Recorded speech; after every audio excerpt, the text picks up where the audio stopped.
Congratulations, Uriah. Is it accurate? Did you apologize and say I'm sorry after you knocked him out when you guys were down there? Yeah. I told him I was sorry for knocking him out. It just, I mean, it speaks to the respect that Anderson has engendered, but can you say in your own words why you felt the need to say that to him? I felt bad. Yeah, I felt bad, man. I mean, leading up to the fight, there was a lot of emotions, and we all know Anderson is a G and what he's done for the sport. So a guy like me that he inspired years ago as a kid, or, I think I was maybe 22, but it was hard. It was hard to kind of separate those emotions and fighting your idol and beating him up and potentially kill him. It was weird. So, yeah, right after the event, all the emotions just came out. I mean, even today, I woke up like fighting it like, shit, how am I going to deal with this? But, yeah, I said, I'm sorry. He gave you some difficulty in the first couple of rounds. He was landing some kicks and whatnot. What makes him a difficult opponent? Obviously, he's not a prime Anderson Silva now, but you were in the cage with him for almost 20 minutes. What makes him a difficult opponent to fight? What makes Anderson so difficult is his creativity. He's very creative. So it's easy to get lost in that. And, we've seen him throughout his career just go out there and just dismantle people and just how he does it very fashionably. So it was risky, and my coach always just tell me, listen, follow the basics. It's easy to get lost in that. I kind of have the same stylistic style. I go out there, I try to have a little fun too, but we decided to keep it simple, and that's what I was trying to do. Did you have moments where you saw an opening and then didn't let it go because you were wary maybe he had set some trap up for you? Were those things happening in the early part of the fight? It was a little weird in the beginning. I was trying to find his rhythm. I knew he was trying to set something up. He kept moving a certain way. I'm like, all right, he has a game plan. Let me feel it. Let me figure it out. But he threw a couple of punches, and I was like, wait a minute, I can see his punches. So his range was good. I remember trying to hit him with straight techniques, and I'm like, I can't touch him. So I was like, well, maybe I got to wait for him to counter. It was just so much going on in there. But I was just looking for an opening. But his range was really well. He kept moving to the right. I didn't want to overlap and go into that because I know he would have set me up. I just felt faster. And finally, it was interesting the way you reacted compared to Kevin Hall and Adesanya sitting there, and he's up over the top of the cage, and he was chirping at Adesanya down there. And I don't think you ever looked in his direction. That's a guy, obviously, you have on your mind. Did you have any feelings that he was sitting there, and did you, was it good to get a knockout win in front of the champion sitting there as a reminder of, hey, this is what I'm capable of doing? Oh, yeah. Well, I know he danced with Anderson, and I was the guy that finished it, regardless of what everyone's going to say, whether it's an age factor, which Anderson never believes. I mean, it starts here. It's like COVID. For me, COVID starts here. I mean, I've been going through this whole fucking year with COVID. People that I know, people I've trained with, and everyone's like, yo, be careful, bro. I'm like, dude, the moment I started giving this shit power, I lost. Yeah, there's something going around, but it's basic, man. Just stay clean and stay away from motherfuckers. Like, how hard is that? So, but no, he's the champ. He did what he had to do to get to where he is. There's respect. I knew he was out here. My guess is he was trying to either see holes in me or potentially give Anderson another rematch. Either way is fine. I felt like I did a little sloppy out there. My coaches said something else, but I'm my worst critic. But no, I got nothing bad to say to the champ. Hey, right. Obviously, a win over Anderson Silva is an incredible thing to have on your resume, but I'm curious, does the interaction you had with him in the cage after the fight mean as much to you? Oh, yeah. I mean, after the fight, we shared a moment, and it's a very honorable moment for a lot of martial artists that out there would see and understand. I'd say probably 2/3 of people who are watching this will never understand that, and that's fine. But the fact that a guy like that took me from, I don't know, a younger youth saying, oh, I can be creative like that, oh, I can potentially train with a person like that, to stepping in front of him and competing against him and beating him, it was an incredible moment. And I fought that moment for a while, and I mean, I fought the what's the word I'm looking for? Emotions leading up to this fight. So right then and there, I just had to let it all go.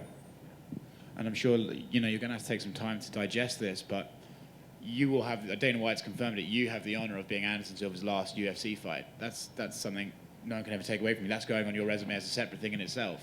What does that mean?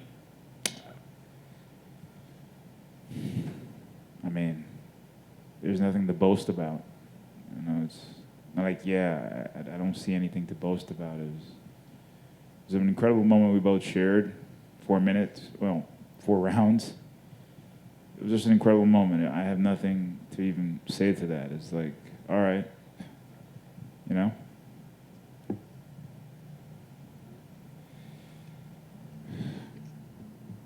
When you were What up? Yeah, you good. when you were in the ring with him, you guys had that special moment you're talking about, and he was talking into. It sounded like he was giving you advice or something. What did he say to you in those moments? Man, he was just telling me to, train your mind. Anderson is a little detached from this whole BS, man. I get where he's coming from. He keeps saying that it's not about fighting. I get that. A lot of people don't understand that. It's about that moment, but it's hard for right now where the sport is, where you guys just capitalize on the title. You guys will never get that. So I see where he's coming from, where it's about that moment you share, and it is. I will never get that moment back. Those, how long was that? 12 minutes, whatever? I will never get that back. So he's talking more about that. And I guess as you get older in the sport, you're more focused on that. It's like, all right, what's more important now? Family, friends, loved ones, shit that really matters. So I get where he's coming from. But at the same time, he was still dangerous. But he was just pretty much telling me, you can be world champ. And thank you. He was thanking me. And I'm like, what are you talking about, bro? And he was just saying, train your mind and to be a better version of yourself, pretty much. And I admired that. And no one could ever take that away from me. To me, that I gave that so much leverage to say that was like my championship fight, because I looked up to him so long, and to share that moment in the octagon, which I guess is potentially his last, was pretty cool. Can anything beat this besides winning the championship belt? I say it would be right next to it. It's kind of like that hump to say, hey, you're here, bro. Make that jump, and you can fly. Like, all right, I'll do it. Just a couple quick questions. There was a moment right after the fight was stopped. You sat down on your knees and you look up, and I was trying to gauge what was going through your head right at that moment, the emotion that was going through you. I don't know if you can recall that moment and what was going through your head right at that moment when the fight was stopped. When I sat down? Yeah, when you sat down on your knees. It was almost like you were paying an honor to him, but there was something in your eyes that I was just wondering what was going through your head right at that moment. I was definitely paying respect. The old Shido way, you turn around, you take a knee, and my coach safe reminded me of that. And we talked about it too, if that happened, to do that out of respect, which that was me being respectful. But it was just all the emotions coming in, and I'm like, dude, don't do it, don't cry, don't be a bitch. What are you doing? Dude, right now, don't hold that shit in. And it was just everything rushing in. The entire year of training, literally trained for a year. The pandemic, the ups, the downs, the living in the gym, the fights that fall out, the losing motivation, the finding motivation, the losing weight, to lose the mindset, to get back in it. Everything right then and there just came out. With the sport sort of changing, you see a lot more trash talking to make fights happen and all this other stuff happening. Do you feel, in the sense, if this is the last time we see Anderson fight, will there be a void, in the sense, in the MMA of the honor and the martial arts aspect that Anderson and that crop brought? And do you feel that it's maybe upon yourself and some others to keep that alive and keep that going, because such an icon that brought that to the sport is stepping away? As great as that sounds, it's not going to happen. If you really want me to be real, since I like being real, we make stupid people famous. I can get out there and talk some shit, and all of a sudden I'm famous.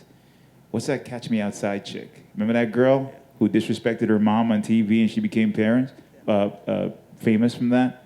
I'm a grown-ass man. My mom would whoop my ass if I say some dumb shit like that. But that's the day and age we live in. And I'm not being specific to anybody. But personally, I believe that, and I think Denzel Washington said this, you read the news, you're misinformed. And if you don't read the news, you're uninformed. So I feel like the media owe it to set the record straight with the right news, but nobody cares. And for a guy like me that cares, because I'm real, I struggled with it. And I became angry, and I became saying, fuck you guys. But that's the way the game works. It's going to work like that because we're heading that way. It sells. Regardless of what I want to say, it sells. It's more entertaining for someone to go out there and sell a fight by belittling someone or saying something. It sells. And it doesn't mean I have to do it, but I get it. It's going to sell.